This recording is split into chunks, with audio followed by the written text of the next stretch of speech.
মিশর।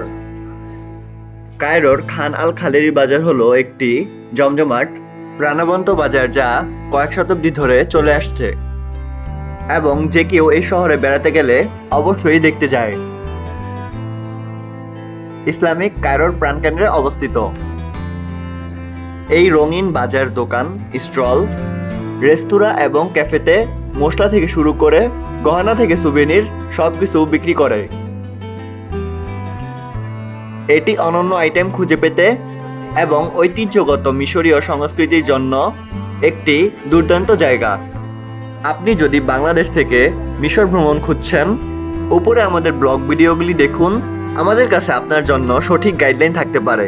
ভিডিওতে যদি আপনি নতুন হয়ে থাকেন তাহলে একটি লাইক করবেন, সাবস্ক্রাইব করবেন এবং আপনার বন্ধুদের সাথে শেয়ার করবেন।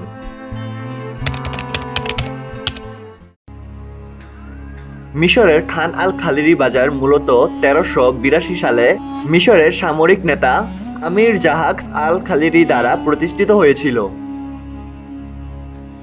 তিনি একটি বাণিজ্য কেন্দ্র তৈরি করতে চেয়েছিলেন যা সমগ্র মিশর এবং বিশ্বের অন্যান্য অংশ থেকে বণিকদের একত্রিত করবে।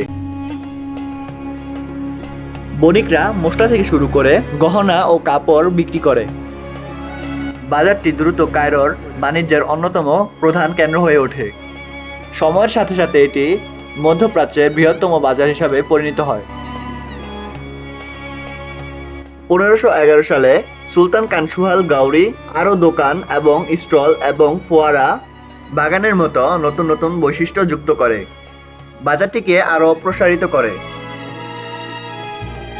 এই সম্প্রসারণটিকে মিশরের এবং তার বাইরের ব্যবসায়ীদের কাছে আরও বেশি জনপ্রিয় করে তুলেছে। অনেক ধনী বণিক এই সময়ে খান আল খালির বাজারে দোকান স্থাপন করেছিলেন। এটি তাদের ইউরোপ এবং এশিয়ার গুরুত্বপূর্ণ বাজার রুটের কাছাকাছি অবস্থানের সুবিধা নিতে দেয়। 1798 সালের পর এই বাজার আরও অনেক বিপদ আপদের সম্মুখীন হয়েছিল, কিন্তু 1799 সালে একরে নেপোলিয়নের পরাজয়ের পরে এটি পুনরুদ্ধার করা হয়েছিল। ভিডিওটা যদি আপনাদের কাছে একটু ভালো লেগে থাকে তাহলে একটা লাইক করবেন, সাবস্ক্রাইব করবেন এবং আপনাদের বন্ধুদের সাথে শেয়ার করবেন আর একটা কমেন্ট করে যাবেন।